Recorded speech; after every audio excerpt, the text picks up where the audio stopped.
For me, you would never start a business or a whole project without a communication plan, a financial plan, how we talk, how we do meetings and all this kind of stuff. Nobody does it actually in the family or in the relationship, which is the most important project in your life. Get Inspired, your podcast for more inspiration and your business talk about how to connect, how to empower, and how to get inspired. With amazing guests interviewed by Ricarda, our founder of my collective. Micha Fritz is a real changemaker, an activist and entrepreneur who has founded a half-dozen social businesses that are making the world better while supporting art and artists. He also actively supports diversity and knows that it starts at home, and he has some great insights into how we can be the change we want to see, including a business trick that his partner came up with to distribute their care work more evenly. Welcome, Micha, in our Impulse session. Maybe a short introduction. Micha is a change maker, if I want to put it like this, in all the senses of what change can be made. And what I saw on how you put it on LinkedIn is a conceptual activist for a better tomorrow. And you're fighting specifically for access to water and better sanitation as a human right. Very much welcome to my collective. So, Micha, I've had a look at all of the elements of what you're doing in terms of fighting for access to water.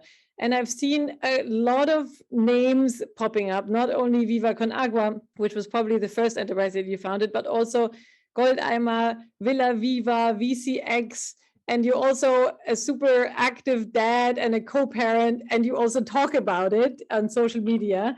And I would like to talk about all of that with you, but maybe we can start with Viva Con Agua. Can you tell us a little bit about what it is that you're doing there and why it is that you started it? Yeah, first thing is but it says a lot about Viva Con Agua with a small correction. We are mostly not fighting.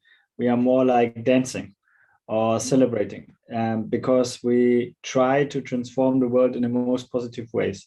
Sometimes you come to limits, like when you see Ukraine, when you see racism, sexism, and stuff like that. But when it comes to clean drinking water and sanitation, I think it's mostly possible to have a positive communication and to attract people with joy, with inspiration, with the universal languages of art, music, culture, and so on. Why we started it? Basically, because there was nothing like Viva Con Agua 15 years ago, 16, 17 years ago, 2005. Benjamin, friend, I grew up together. He was playing for FC St. Pauli, and we wanted to do something together for a social cause with his position as a professional soccer player in the heart of Hamburg, St. Pauli, which is really like connected to the whole music scene. And then it came and went bigger and bigger. It was nothing planned. Honestly, the first thing we did was electro parties when we were like 22. We had no intention at all to found a foundation, a social business. We didn't even know what social business was. Actually, there was almost no social business back in the days. So Viva Con Agua with selling bottled water or selling toilet paper or selling arts in the Millantor Gallery or selling soon hotel rooms or already selling it in Cape Town or selling music is like one of the first social businesses actually in Germany. There was not this solution of showing that old school charity can come across in another DNA, because the biggest problems or why I have with charity is most of the time a guy like me, and you already did it in your who am I or however you say introduction, is people get portrayed as he's doing charity, he's the savior and all this bullshit which comes basically along with charity, because there's a lot of protection going on. It gets better because I work in the arts world, almost the biggest protection, then music becoming bigger and bigger, and then soccer and celebrities. It's why I tell that, because it has a lot with the whole style. So there are charity dinners that cost a lot of money, and you ask yourself, okay, this is the budget for the charity dinner, and then you donate like 5 wells. So if you get my point. So there was no real authentic way of doing social. In German language, I don't like the word charity. In English, it's totally fine. but of doing something good without doing bad on the other side. Because this whole went, and we had to learn it. We did all the mistakes. I did selfies with black kids, which is totally white saviorism. And I had to learn it because I was an unreflected, young, privileged dude from southern Germany. And when we started Viva Con Agua, but now I know it. Now it's important also to spread the word and tell the people more about the situation, because everything what is happening is connected with each other. And if you do charity here or social business here or social, and you communicate it in the wrong way, it has a negative impact to the people in the global south and in countries like Uganda, Ethiopia. So, okay, so the idea was not charity, but the idea was social business, which basically means you're running a business, creating profits, and then either in the process of running that business, have a social impact on the, let's say, the stakeholders involved in your projects as well. But also what you're doing is actually also using the profits then for other projects, right? So from what I understood is you're selling water to then, with the profit of that water, finance water projects, or the same with Goldeimer, right? So it's on both sides, I guess. It's in the business itself, but then also in where you're diverting the product. So I'm assuming you're not going with the Mohammed Yunus definition of social business, but you created a very kind of, I would say, lively vision of it, which I really love. But my question would be, why is it so many? I mean, I've seen Viva Con Agua, Goldeimer, Villa Viva, Music Viva Con Padua, you're involved in art. Where does that come? Is it interest, or is it that you feel like there needs to be a multitude of social businesses that work together to have a greater impact? Where does that come from, the multitude of entrepreneurism? I think it's many reasons. One reason is probably getting bored at some level. Meeting boundaries. Everybody who started a company, there's this one moment when you realize, I cannot change that because I have to speak with 17 people. It will cost me 500 meetings, and I'm still not allowed to change it like that. If you have more this kind of cultural organization and not like a top-down thing where you just tell people what to do, when to do, and how to do, which is not our style and was never, and hopefully will never be. So I think that the other reason is really like that every organization has limits. When we started Viva Con Agua, it was this charity, and we went that way till from 2005 to 2010. Then we realized we have to speed up our level, and the speed comes with business side. So that's the reason when we started the water business. The arts world was just an idea of doing an art project inside the arena of St. Pauli, where we are located, and we realized the people like the idea of art. It inspires people, because this is back to the picture. If I don't show the people the dark side, which is the problem at the end, only to show the destructive side of, or the bad side of the African continent, to show it at one mass, and then show HIV, show all the depressing stuff, and not the beauty of this continent, 54 countries, the ethnies, the culture, and all this kind. But the art can show exactly that. That's the reason why we work with artists, with musicians and stuff like that. And then we did it, and on the way we realized, hey, there's a business behind it, and we can use the business. At the beginning, the gallery, for instance, was charity as well. Now it's a social business, and the artist gets a share of 50%. And even in Corona, we gave 300K to artists. So we supported artists only with doing social business. And I think this is for us the way to always try new stuff. So because also on a business level, there's a lot of diversity is always good, because you have different perspectives. For instance, we're now building this hotel. We can put in a gallery because we know how to do a gallery. We can write a business plan because we already started a business. We can have toilets on different levels of understanding. Yeah, exactly, and so on and so on. So I like diversity, not only in, of course, working with people and cultures, but also on the business-driven side. It's not all about water, right? So it's the diversity of stakeholders, and I guess also women empowerment. I mean, with that, we are already at our topic, because we in my collective talk a lot about diversity and trying to push the boundaries here from our side as well. Now, I've seen from what you've sort of posted and said on your social media accounts that you're also a very active dad and quite outspoken about a lot of things with regard to parental leave, to sharing emotional load, to sharing care work. But you're also a really active entrepreneur, and your wife is the same. So how does that work? Does your day have more than 24 hours, or her day, or how do you fit it all in? I think you said at the very beginning something very interesting, because it's all connected. You cannot take the water topic out of the women topic, out of the sanitation topic, out of the hygiene, out of the business topic. If you see the water topic, 560 million people got no water. Normally it's connected to the women. Why? Because you all know this picture of the women carrying the jerry can, and the guy is, in best case, he's working. In a lot of countries, he's not working, he's drinking and a lot of stuff. So that's the biggest problem. It's all connected. The other question, what is, it's always thin ice, and I have warm socks on me or no socks like today, because if I speak about this topic, it's always a little bit difficult for me personally, because all the teachings and lessons I got from my wife, like I told you, was an unreflected 20-year-old privileged dude from southern Germany, and I had no idea about mental load. I didn't know what the fuck is mental load. I know it now. I have a glimpse of it. But all these lessons I got from my wife. So what were these lessons? Can you share? I mean, it basically started with, of course, getting our first beautiful daughter, because at that moment it changed. I couldn't just say I fly to Uganda next week with blah blah blah, and I'm back in 2 or 3 weeks. So this was the game changer, actually, like really sharing the responsibility for the kid. And then at the beginning, of course, I was totally überfordert, overstrained with becoming a father and all these things you have to do. And long story short, the whole workload I had never thought about.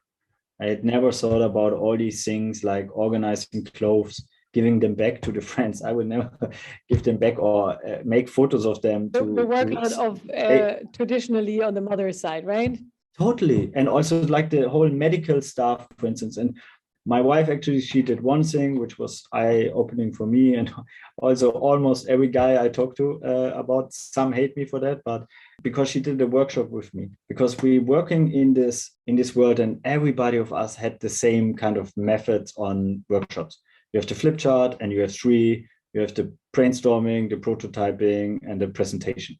We all know the skills. So 1 second, this is a workshop on parenting within the two of you. Yeah, exactly. Okay. In the bed, to be precise. And the interesting part for me on a reflection later was that nobody does it actually, which in the family or in the relationship, which is the most important project in your life. If you fuck it up, you have always problems. And everybody knows that if you're not down with your wife or with your boy or whatever, you will not be down with your job. You will not be easy with your friends. You will not have a good life. So get these things straight.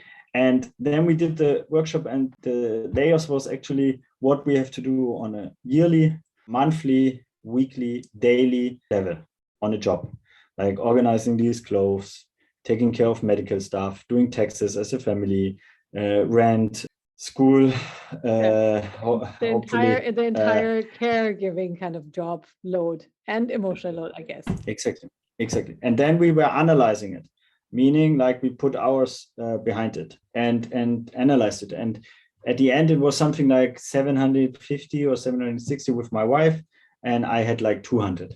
Yeah, so it's called facts. So and then, of course, we try to adjust it a little bit and make it more fair on a 50 level, which was important for my wife. Honestly, I could have also went on with the other, but now I'm really happy and also proud of my wife that she pushed me that way. And this was the first workshop. The second workshop was then we adjusted our skills, but this was 1-2 years later.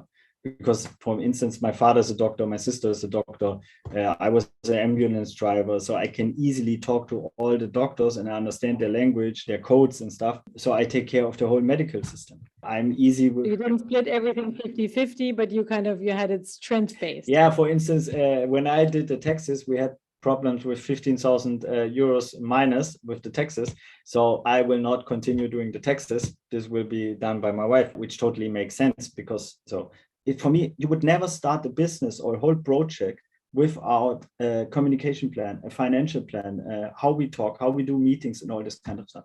And most relationships I have witnessed don't have any plan at all. They just fall in love, have sex, and then after half a year, the fart starts to stink, and you all know this. You've all been there, done that, and then the reality comes in. But there is not I think it's because we learned these skills. Because we all learned the skills, but we don't use them. Well, you're definitely doing a bit of multitasking while we speak, I have to say, bringing the kids to bed at the same time as giving this interview, which is absolutely fantastic because, okay, so now that you've probably gone up to, I would say, on the charts that you've had in your workshop, probably to 400 to 500 hours, or somewhere at least splitting the hours with your wife, you probably also learned a couple of skills on the way that you could then convert into business skills, I guess, converting it back, because you said the business skills are applied now in this workshop to parenting, but I think it also works vice versa.